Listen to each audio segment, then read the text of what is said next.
Professor, do you believe that somehow Peirce's philosophy can provide a cognitive shield to help new generations to think deeply, considering that we are now living in a world where velocity and superficiality seem to be the rule?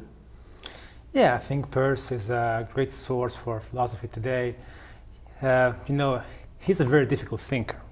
So when you go through his text, you're kind of forced to slow down because the significance is not always immediately clear. So Peirce forces you to slow down and to really understand what you're reading. Okay. So in this sense, reading Peirce is an experience which is, it teaches you in a way. It teaches you to take things not as superficially, as fast as sometimes our society makes us do. And therefore, the very experience of reading Peirce is important. And of course, the contents, right? Peirce is a pragmatist. He has this deep ameliorative intent, and therefore he also helps us understand the flaws of our society and the way we can actually improve on them. So yeah, I think Peirce and pragmatism in general is a key resource for philosophy and society today.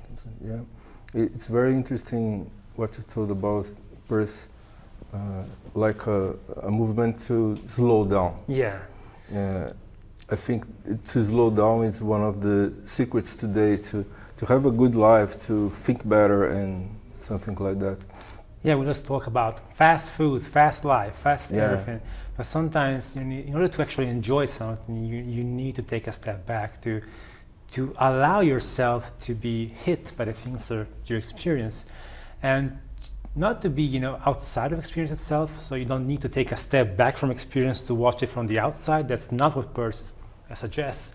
But to be within experience, but with a slow pace, with the ability to actually enjoy the moment, the kairos, as Peirce says, right? Yeah. So to be now, and to be now, you need to be able to make the now apparent, the present moment apparent, and to do so, you cannot just immediately go to the next moment. Sometimes when we, experience art, for example, we move from one thing to the other, and it's always the compulsion to go to the next things. No, just stay there.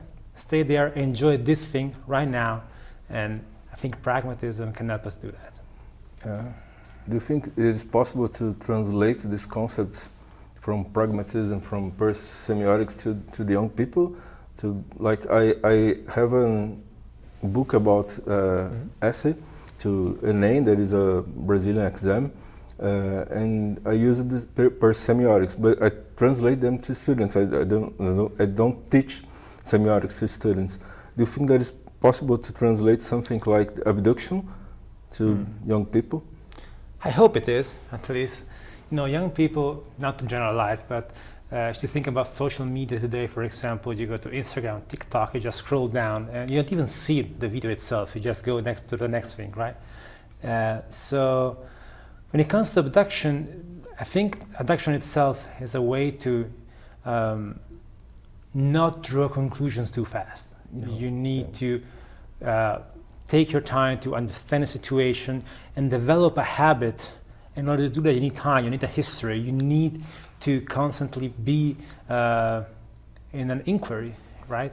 And therefore, then again, abduction is not something it can be immediate, but only because you went through a process before that. So when you develop a habit of inquiry, then the solution can become very quick. If you can become as an insight, like Sherlock Holmes. He just saw the thing, right? But he could do that because he has this whole bag of experience before that. So we need to accumulate this experience.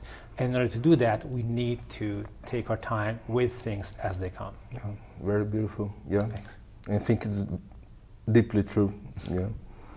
And what is our position regarding the challenge that philosophy and other areas of the humanities are facing? Among them, something we can call the competition with other spaces, other cultural spaces, perhaps more seductive ones, such as the influencer culture. I mean, philosophy, in a way, has always been not too popular, right? Yeah. So it's a bit of a myth that philosophy used to be good and now it's bad. At the same time, there are specific reasons why today philosophy is threatened by the governments, by the political space. So we need to, I think rather than speaking of competition, we can actually speak of a dialogue. So philosophy itself has the duty to become popular, not to trivialize itself, not to become trivial, but to become popular, yes. This is a very pragmatist stance, right? Philosophy is for the people. It is communication. Philosophy is public philosophy. And to do that, it needs to be seductive without becoming trivial. So in a way, it's not a competition, it's a coming together.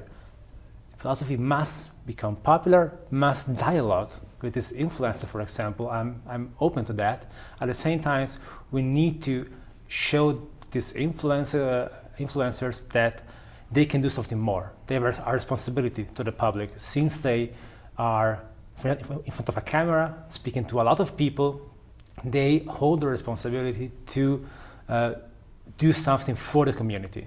So we can help them help us. It's a coming together of these two instances, I guess.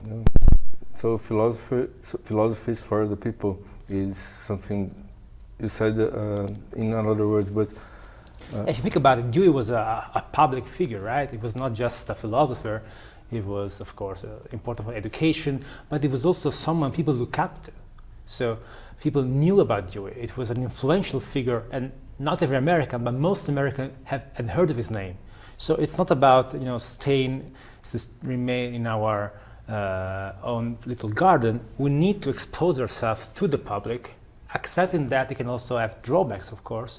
But this is our responsibility that we have. We need to speak to the people. They may not listen to us, of course, but we must try to do that. Yeah, like a professor in the classroom, that sometimes we try to reach the students and we are not able to do that because of that or because of this, and you had to continue. You had to keep trying. Yeah, I mean, not everybody is going to be a philosopher. Yeah. Maybe it's good like that.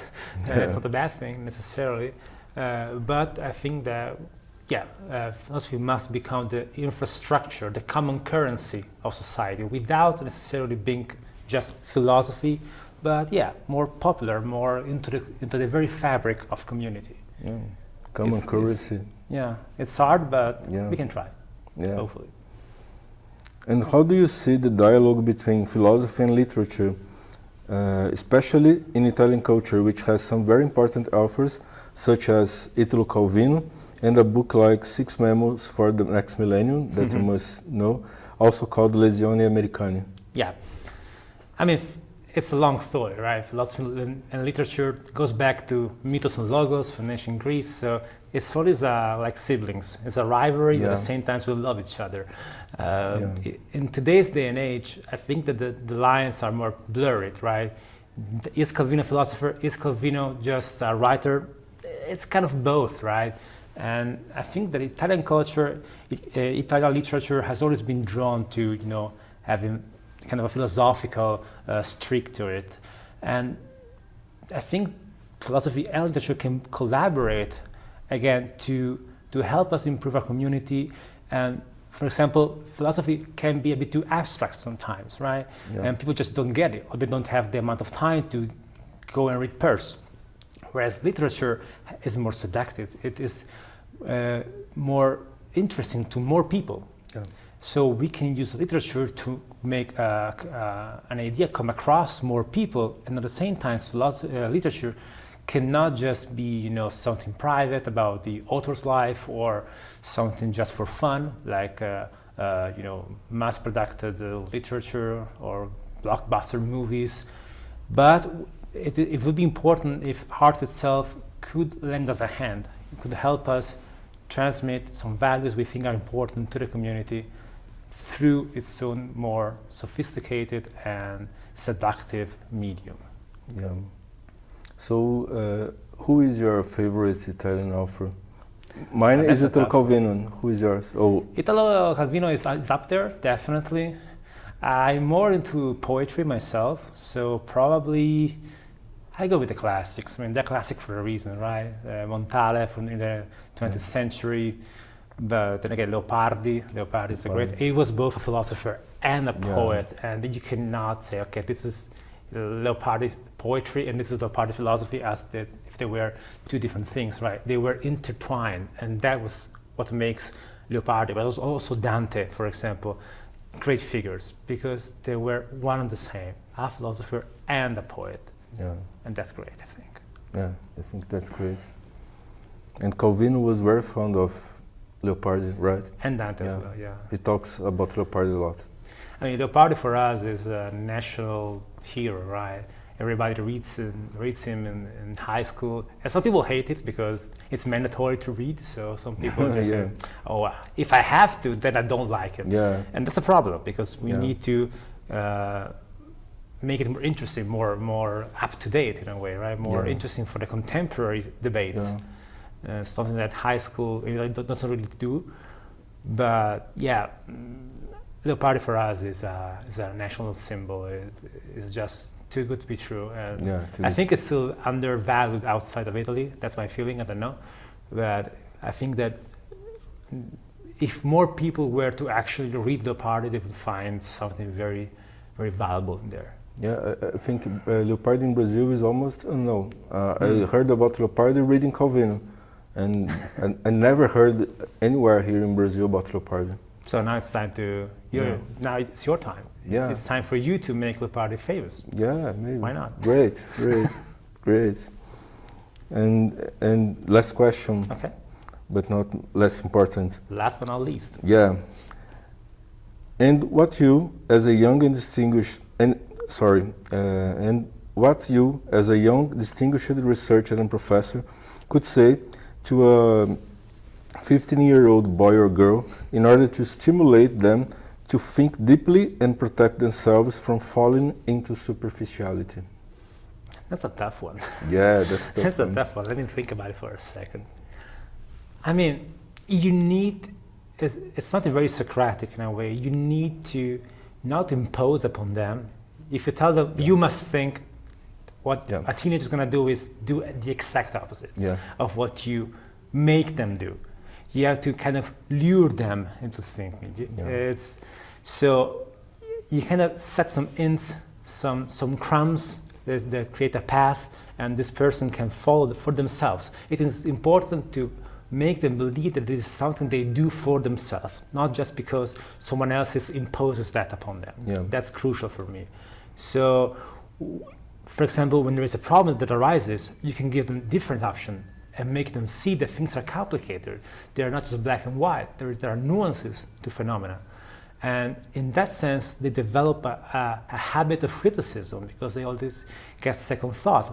Will this be like that? Or maybe not so fast, not so fast, right? Not so fast, yeah. So develop a critical habit through examples, and most importantly, let them do that by themselves, for themselves. Don't be too big of an influence of that. Don't impose yourself upon them. Let them do. They are able to do that. Don't need to patronize them. Let them do their thing, and they're gonna do that. Yeah. Hopefully. I hope so. Yeah, yeah. I also optimistic. believe in that. Yeah, because here in Brazil, told about Leopardi. Here in Brazil, people have to read Machado de Assis, and there are a big number of young people who hate Machado de Assis because they had to read him. And the best thing to do for this author or for Leopardi would just be let him go in a way, right? Because if you impose that upon the people, that's when they're gonna hate it. Yeah. Just let them find that by themselves. It's kind of impose Leopardi on people. It's the worst thing you can do to Leopardi. Right? Yeah. Yeah. It's just. But you must put some clues in the way people are going, or I don't know how to. I don't know how things are in Brazil, but in Italy, for example, we always read old texts, right? And that's good because, of course, they're great authors. I'm not trying to dispute that. But they still think like detached from the present situations. And I think it's better if people actually come to read these authors after they develop a reading habit, which they don't do in high school. So in my opinion, you go first with the authors or books or novels that are important to them. They are more clearly intertwined with their everyday life. And then they develop a habit of reading, and then they got the tools to actually understand better what these great past authors have to offer. But if you read Dante at 14, you are not going to understand anything, and you're just going to be bored out of your mind. Whereas if you read Harry Potter at 14, it's more interesting. You start reading, and books are pretty good. And then at 19, you pick up Dante and say, oh, Dante is great. Yeah. But that's my take. Yeah, but with 14, it's almost impossible. It's really, including the language, it's very... We read the Iliad at 14. I mean, the Iliad? It's a fantastic, maybe the best book ever written. But it's just impossible to grasp, to experience the book. Art as experience. You do not experience the book as a work of art, but just an object that it is imposed upon you. So to regain this experiential character of art, let's start with the brass tacks. Let's start with works of art that are important to people at 13. And then maybe let's get to them to read more complex stuff. From the simple to the complex. Aristotle. Yeah, that's the natural way, I think. Yeah, great. Yeah, that's good. Thank you, Professor. Thank you very much. It was a great honor, very, very nice. Thank you.